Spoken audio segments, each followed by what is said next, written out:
ఓ కుమారుడు తన తల్లిని తీసుకుని ఓ రెస్టారెంట్కు వెళ్లాడు. తల్లి చాలా వృద్ధురాలు.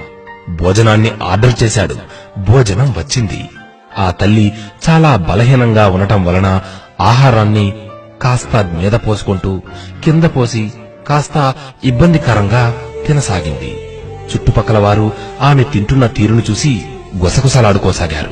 కాని ఆ కొడుకు మాత్రం ఏమాత్రం విసుక్కోకుండా ఆమె తినేదాకా కూర్చొని ఆమె తిన్న తర్వాత తనను జాగ్రత్తగా తీసుకువెళ్లి చేతులు ముఖాన్ని శుభ్రం చేసి ఆమె బట్టలపై పడి ఉన్న ఆ పదార్థాలను తుడిచి బిల్లు కట్టి తల్లిని జాగ్రత్తగా తనతో పాటు తీసుకువెళుతూ ఉండగా ఓ వ్యక్తి ఇలా అడిగాడు, బాబూ, నువ్వు ఇక్కడ ఏదో వదిలేసుకుని వెళ్తున్నావు చూడు అన్నారు. ఆ అబ్బాయి వెనక్కి తిరిగి చూసుకుని నేనేమీ వదిలి వెళ్లడం లేదే అన్నాడు.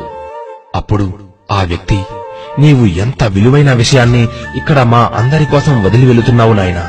ప్రతి ఒక్కరూ నీలానే తన తల్లిదండ్రులను చూసుకోవాలి.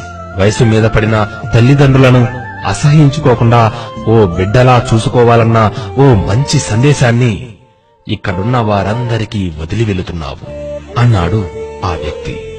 ఆ కొడుకు నవ్వుతూ అమ్మ నుదుటిని ముద్దాడుతూ భుజాల మీద చేయి వేసి తల్లిని తీసుకెళ్లాడు. తల్లిదండ్రులను పసిపిల్లల్లా కాపాడుకోవాలి.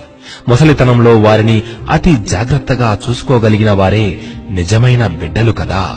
ఏమంటారు? ఎన్ని జన్మలెత్తితే తల్లిదండ్రుల రుణం తీర్చుకోగలం చెప్పండి?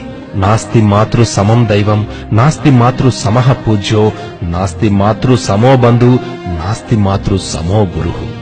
అంటే అమ్మతో సమానమైన పూజ్యులు గాని దైవం గాని లేరు.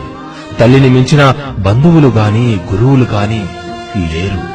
ఆకలేసినా, ఆనందం వేసినా, దిగులేసినా, దుఃఖం ముంచుకొచ్చినా ఆ సందర్భంలో పిల్లలకైనా పిల్లలను కన్న తల్లిదండ్రులకైనా గుర్తుకొచ్చేది అమ్మ. తన కడుపును మార్చుకొని పిల్లల కడుపు కోసం ఆరాటపడే అమృతమూర్తి అమ్మను కనుపాపలా కాపాడుకోవాలి. ఒక్కసారి ఆలోచించండి. మీ తోటివారితో ఈ సందేశాన్ని పంచుకోండి. బంధాలను బాంధవ్యాలను కాపాడటంలో మీరు భాగస్వాములు కండి. సర్వే జన సుఖినో భవంతు. అమ్మను మించి దైవం ఉన్నదా? ఆత్మను మించి అడ్డమున్నదా? అమ్మను మించి దైవం ఉన్నదా? ఆత్మను మించి అడ్డమున్నదా? జగమే పలికే శాశ్వత సత్యమిదే. అందరినీ కనే శక్తి అమ్మ ఒక్కతే. అవతార పురుషుడైనావో అమ్మకు కొడుకే.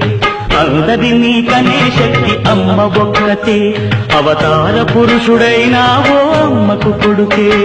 తప్పటడుగులేసిన చిన్న